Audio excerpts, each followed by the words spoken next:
Message des évêques du Congo sur les élections de mars 2021. J'écoute, que dira Dieu? Ce que dit le Seigneur, c'est la paix pour son peuple et ses fidèles, pourvu qu'ils ne reviennent pas à leur folie. Psaume 84, verset 9. Au peuple de Dieu, aux personnes de bonne volonté, à quelques semaines de la tenue de l'élection présidentielle, nous, évêques du Congo, réunis pour une session extraordinaire du 26 au 28 janvier 2021, adressons à vous, peuple de Dieu, ainsi qu'à tous les hommes et femmes de bonne volonté, un message de paix et d'espérance, conscient de ce que beaucoup vivent déjà dans la peur et la hantise à cause du fait qu'au Congo, les élections sont souvent l'occasion de troubles sociaux, politiques et sécuritaires. À la lumière des Saintes Écritures et de la doctrine sociale de l'Église, nous voulons faire une lecture prophétique sur la situation socio-économique et politique de notre pays.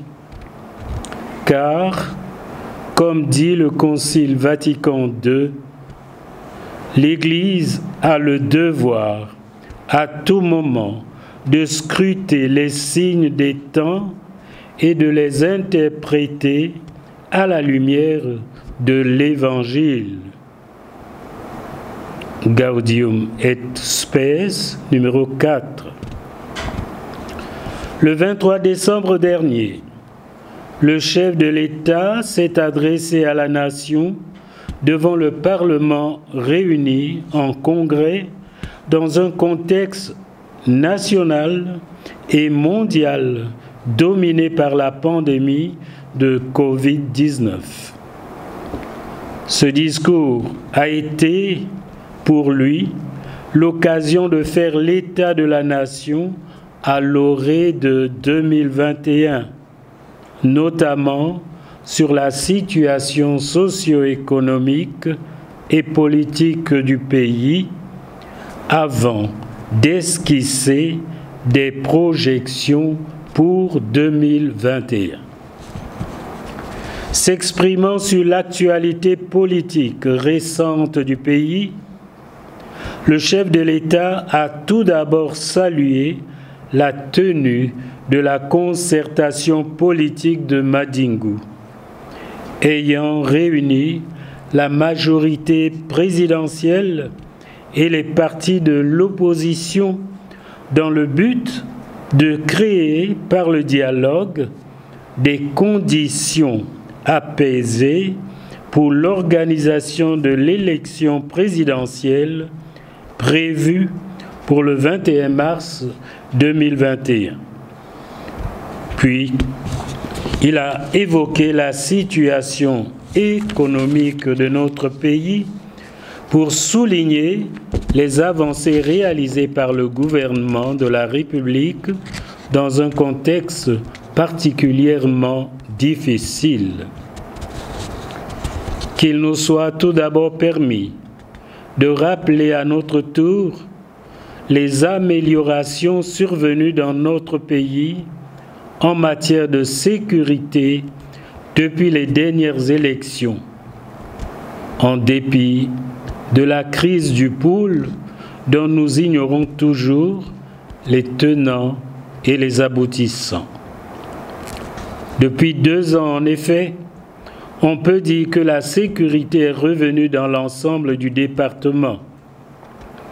Cet apaisement est bénéfique à tout le pays, malgré la présence de nombreux groupes de jeunes, Bébénois, Katakata, Kuluna, etc., qui sèment la terreur dans certains quartiers de nos villes et villages. Aujourd'hui, grâce à la sécurité restaurée, mais aussi grâce aux efforts d'investissement de ces dernières années, on peut circuler librement de Pointe-Noire à Ifondo sans rencontrer d'entrave majeure, sauf celle de la route nationale numéro 2. C'est un mérite incontestable du gouvernement qui consent des efforts louables en cette période de crise économique et sanitaire sans précédent.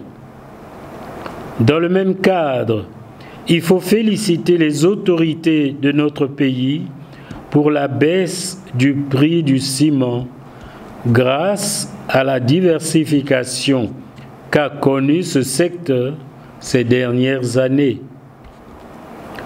Nous nous réjouissons de la construction de l'Université catholique du Congo à Pointe-Noire et de l'ouverture toute prochaine de l'Université Denis Sassou Nguesso de Kintele, tout en appelant à la restauration et à la modernisation de l'Université Marien Gouabi. D'autres universités devront être construites à l'intérieur du pays pour que les jeunes du Congo ne soient pas tous obligés de venir à Brazzaville pour faire des études supérieures. Nous remercions enfin le gouvernement et tous les acteurs sociaux pour leur engagement en faveur de la riposte contre la pandémie de Covid-19, qui n'a pas atteint chez nous, grâce à Dieu, les proportions que l'on craignait. Mais il nous appartient aussi de relever que le prix à payer par les Congolais a parfois été plus élevé que le gain escompté.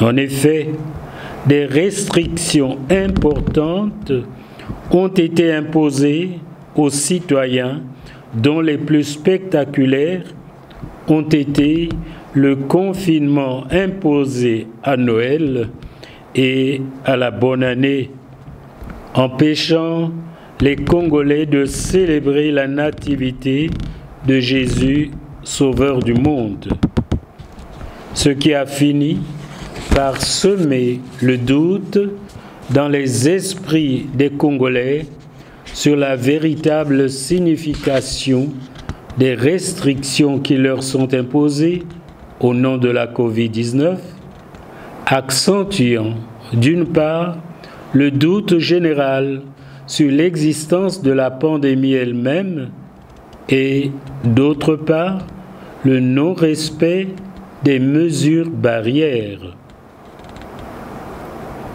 Certes, les élections sont prévues pour le 21 mars prochain.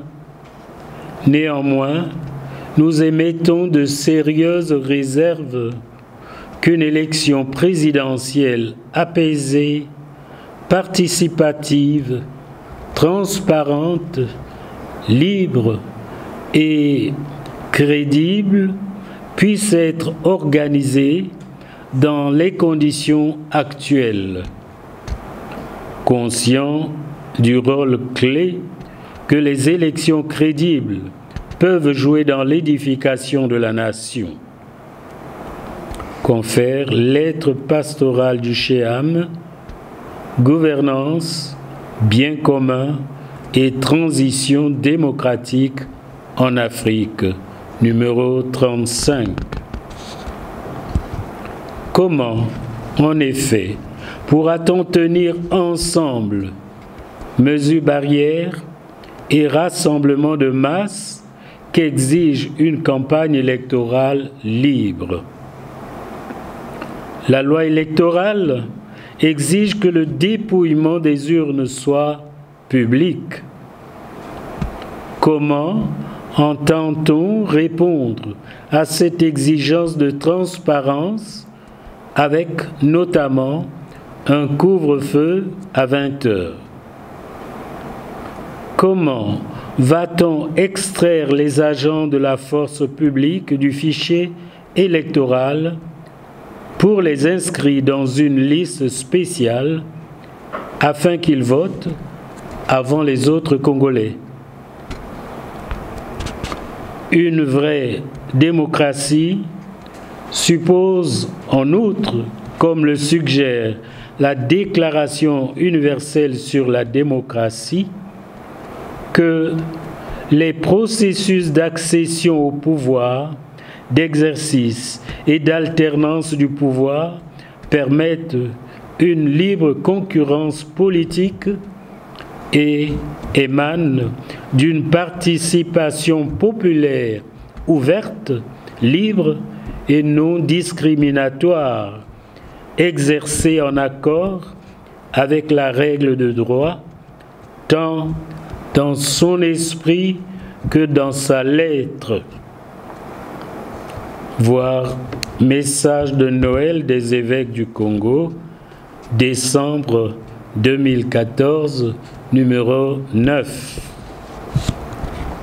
Or, les Congolais ont du moins en moins foi au système électoral actuel, avec un fichier non maîtrisé, comportant entre autres des personnes décédées et des institutions chargées des élections dont l'indépendance est encore à démontrer. Il y a fort à craindre que les résultats de ces élections soient de nouveau contestés et que ces contestations servent de prétexte aux marchands d'illusions et aux troubles faits.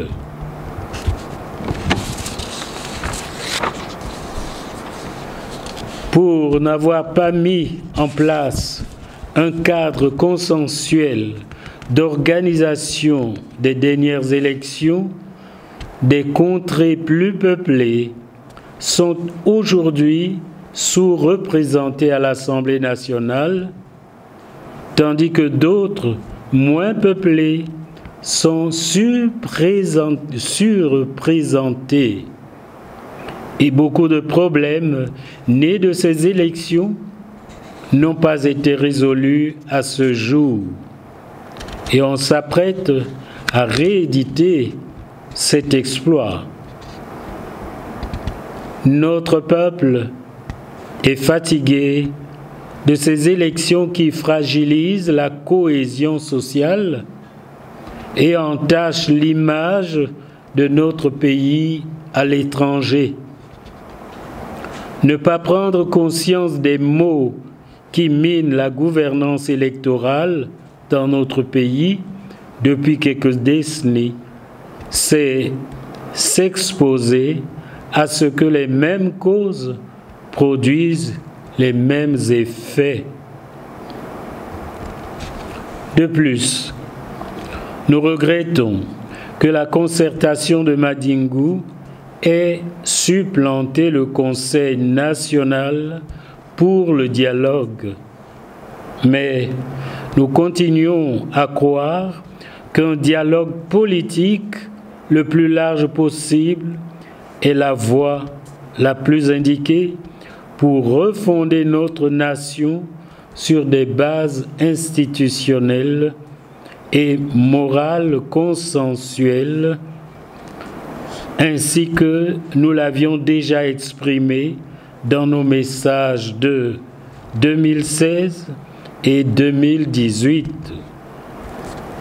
Comme a écrit récemment le pape François, un pays grandit quand dialogue de façon constructive ses diverses richesses culturelles. Pape François, lettre encyclique Fratelli Tutti, numéro 199.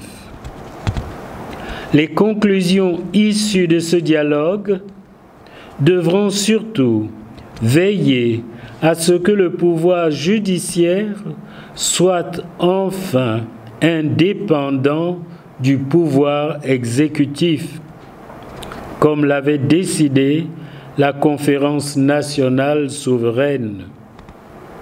Seule une justice indépendante, en effet, est capable de défendre les droits de tout un chacun et de lutter efficacement contre la corruption.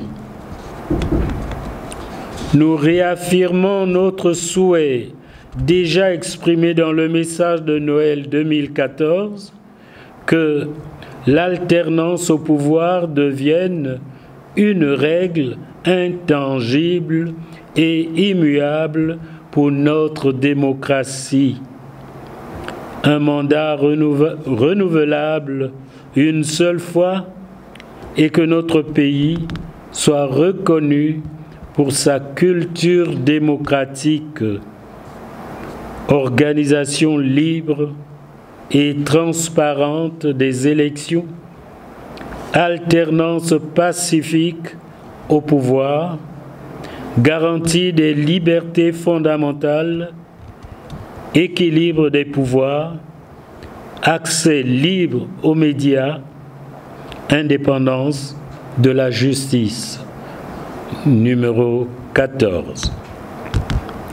En outre, des élections libres et transparentes, comme nous le disions dans ce même message, supposent une commission électorale indépendante et crédible, des cartes électorales biométriques, un recensement administratif fiable et un découpage électoral qui tienne compte de la configuration démographique du pays. Pour terminer, nous voudrions rappeler quelques défis urgents auxquels notre pays est confronté. Satisfaire les besoins fondamentaux de la population en eau, en électricité, en santé, en éducation, en transport, etc.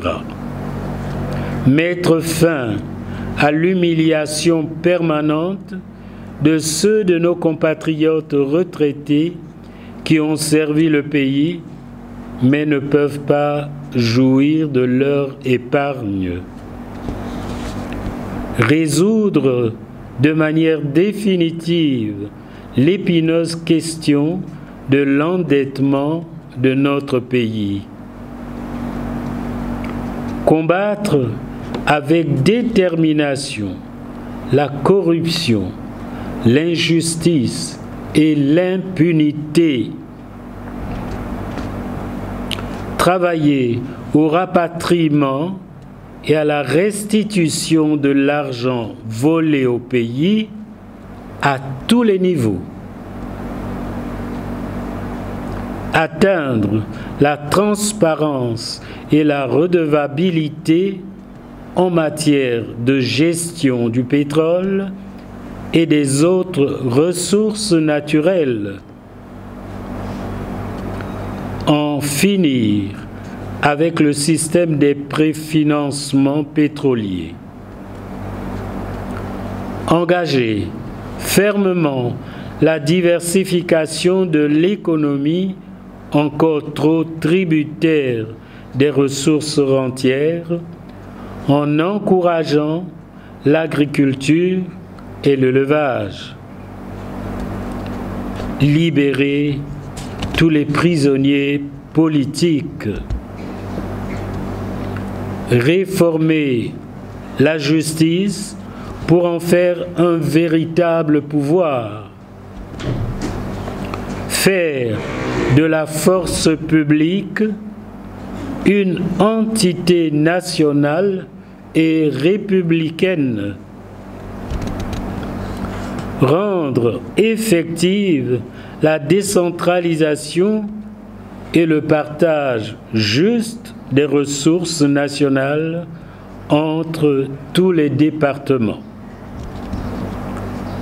S'engager en faveur de l'environnement et du climat, ainsi que de l'assainissement de nos villes et villages.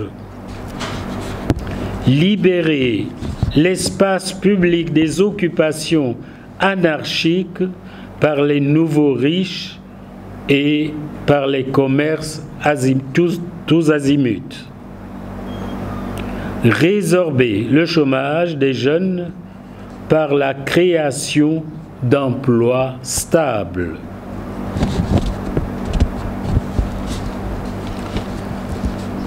Appel au peuple de Dieu, aux hommes et femmes de bonne volonté. Peuple de Dieu, hommes et femmes de bonne volonté, n'ayez pas peur. Ouvrez large vos portes au Christ Rédempteur. Entrez dans la grande espérance, comme nous invitait le Saint Pape Jean-Paul II au début de son pontificat. Nous, évêques du Congo, sommes bien conscients de vos angoisses face à un avenir incertain. Mais nous vous appelons à vous engager à bâtir une nation démocratique, libre et prospère. Pour cela, nous vous demandons 1. De former une chaîne de prière pour obtenir la paix, le bien-être social, l'ouverture d'un dialogue vrai, la libération de tous les prisonniers politiques dans notre pays. Les curés de vos paroisses prendront le relais pour cette croisade de prière. Soyez vigilants en documentant autour de vous toute violation de la dignité de la personne humaine. Nous appelons la coopération missionnaire à soutenir dans notre pays les initiatives visant à construire une citoyenneté active. Enfin, nous interpellons la communauté internationale et les partenaires au développement à conditionner désormais toute forme de coopération à l'exigence de démocratie, au respect des droits de l'homme, à l'existence d'un espace civique favorable garantissant la participation citoyenne. Que le Seigneur préserve notre pays de tout mal, qu'il inonde les cœurs des Congolais de sa paix, et que la Vierge Marie, Notre-Dame de la paix, et Saint Joseph, Père protecteur du Seigneur, intercèdent pour notre pays auprès de Jésus-Christ, Sauveur de l'humanité. Donné à Brazzaville le 2 février 2021, en la fête de la présentation du Seigneur au Temple, les évêques du Congo.